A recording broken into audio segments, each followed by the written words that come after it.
you say hi, Lou? Hi. Heading over to swim lessons with Lucy.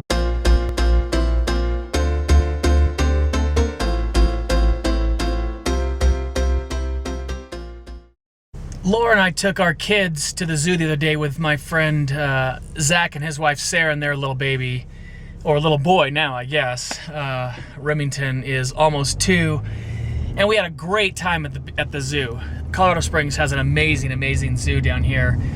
And Zach and I were talking about how much you mature as a parent in ways you never thought you would.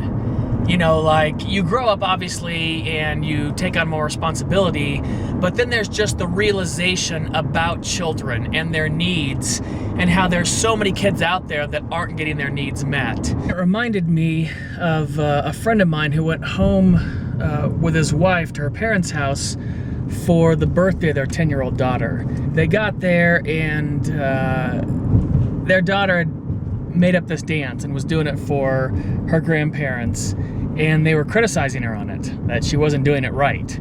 It was that, and then the 4-year-old was doing something on the Etch-a-Sketch, and the dad was telling him he was doing it wrong. He and his wife kept looking at each other, you know, that look you give your wife, like, can you believe this?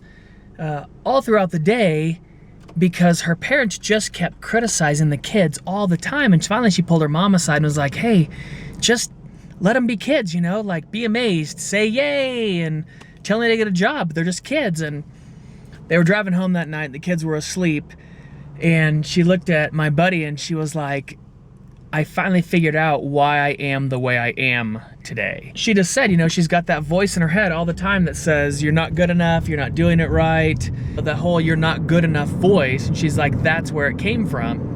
That criticism builds up over time, and her and her husband just have made it a point that where they're not going to do that with their kids. They're going to be amazed by their kids and encourage them and not let them develop this fear of failure. They're going to create a safe environment for their kids.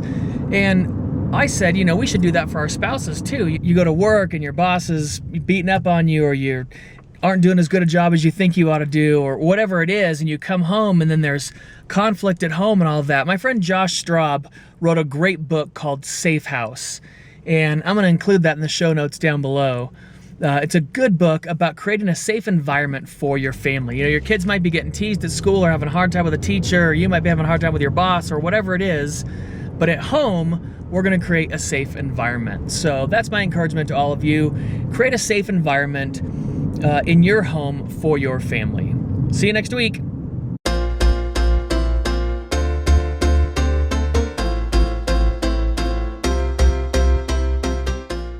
Say bye, Lou. Bye.